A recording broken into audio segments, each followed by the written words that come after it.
नमस्कार प्रिय दर्शक बंधु जय जगन्नाथ। आज कार्यक्रम आम आलोचना करबा एक सुंदर विषय वस्तु। जो विषय वस्तुर नाम हेउछि कोन ना नारी केते प्रकार एवं केउ नारी केउ प्रकार पुरुष को विवाह कले पुरुष होई थाए धनी।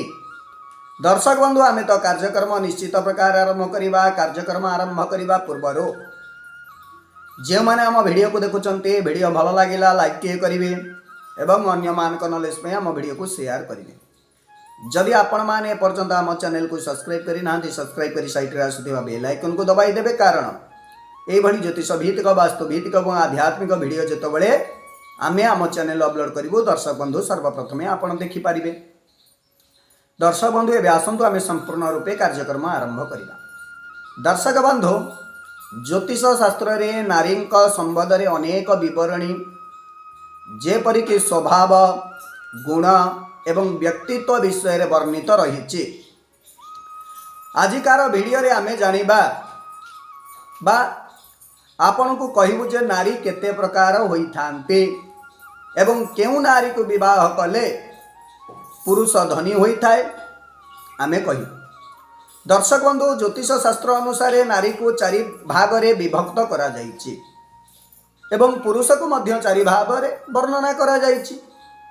नारीर चारि भाग हेउछि कोन ना पद्मिनी, चित्रिणी, शंखिनी एवं हस्तिनी। से भली पुरुष शोषक, मृग एवं अश्व एई भली आमे जब देखिबा शोषक, मृग, अश्व यही चारि जातिर होई थांती। दर्शक बंधु प्रथम कथाटी हेउछि नारी विषय रे आमे कहिचे। प्रथम हेउछि पद्मिनी। ज्योतिष शास्त्र रे पद्मिनी नारी सर्वोत्तम होई थांती, जो माने कि सारा विश्व रे खूब कम रही थांते एवं से माने धर्म एवं पूजा पाठ विश्वासी होई थांते। एमाने पिता माता सेवा सहित शाशु घरे प्रिय होई थांते। शारीरिक गठन कहिले हाथ पाद आंगुठी छोट, मुख गोल एवं बेक शंख आकृतिर होई थांते एवं एमाने पतिपरायण होई थांते। एमानक केश लंबा, खूब कम निद्रा जाती एवं स्वभाव रे सुशील, भद्र एवं नर्म होई थांते। एमानक प्रति प्रथम देखारे ही समस्ते आकर्षित होई थांती। एमाने अल्प भोजन रे संतुष्ट होई थांती। दर्शक बंधु एमाने जेउ घरे बास करंती सेही घर स्वर्ग तुल्य होई थाए।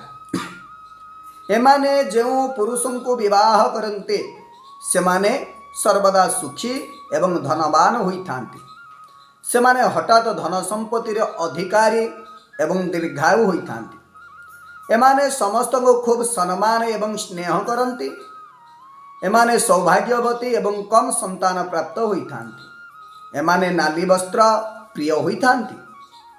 एमाने जदि आमे एमाने शोषक जातिर पुरुषों को विवाह करंते तेबे सुख शांति रे जीवन बितांती। दर्शक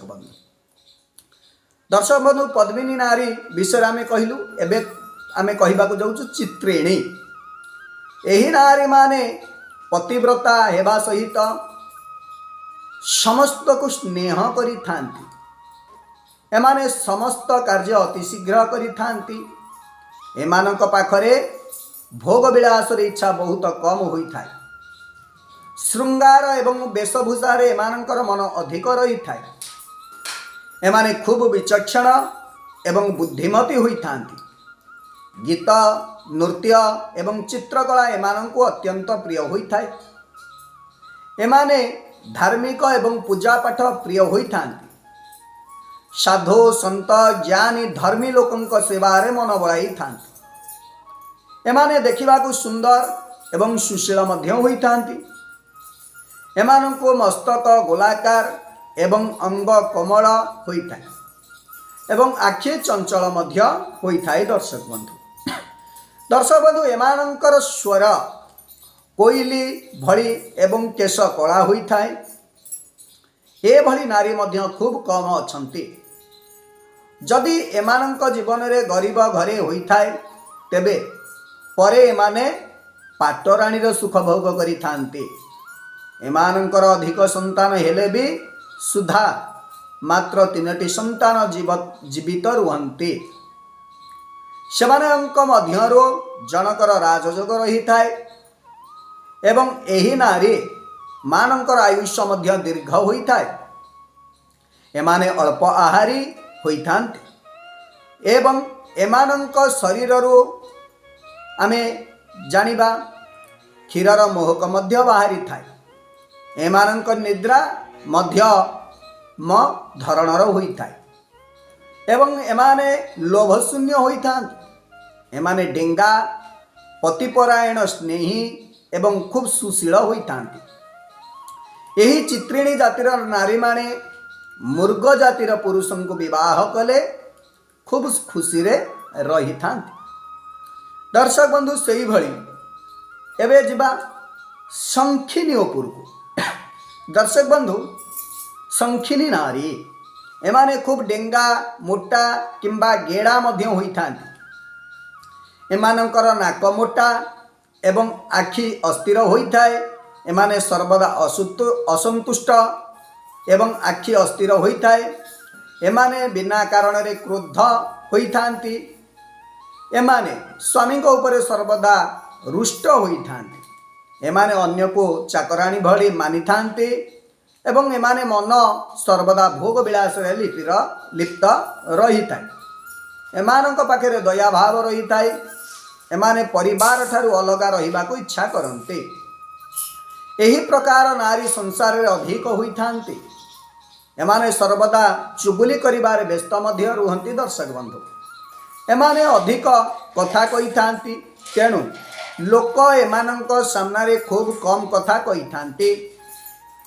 एमानंक आयुष्य दीर्घ होइताए एवं एमानंकर बाप घर एवं शाशु घर दुईटी नष्ट होई जाए। जीवन रे शेष समय रे एमाने खूब कष्ट पाई थांती। एमानंक शरीर रो माछ गंध बाहरी थाए। एमाने अत्यंत कामशील होई थांती। एमाने स्वामी एवं गुरुजन को खातिरी करंती न थांती बा करि न थांती। पान खाइबा को पसंद करंती एवं अधिक सुई थांती। एमाने वृष जातिर पुरुषों को विवाह करिले किछि मात्रा रे संतुष्ट होई थांती। दर्शक बंधु सेही भली हस्तिनी नारी विषय आम एबे कहिबा। दर्शक बंधु एही नारी मानकर स्वभाव सर्वदा परिवर्तनशील होइताए। एमाने सबुबेले कथा बदलाई थांती।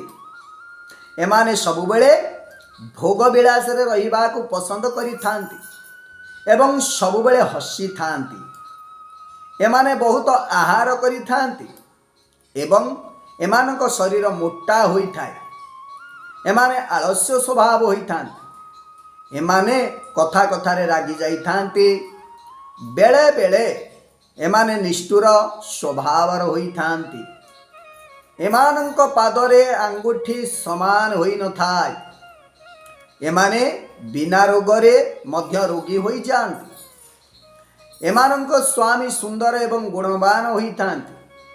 निजर कलह प्रकृति हेतु परिवार रे कलह देखा देई थाए। धार्मिक कार्य रे आस्था न थाए। दर्शक बंधु आपण माने जानिले एही चारि जातिर नारी किपरि स्वभावर बा केमितिका। दर्शक बंधु ये तो थिला छुटिया कार्यक्रमटी। पुणी एक नूतन कार्यक्रम रे मु आपनक सहित भेटाबी। सेति पर्यंत दर्शक बंधु मते विदाय दियंतु। मु रहुछि नमस्कार। जय जगन्नाथ जय जगन्नाथ जय जगन्नाथ।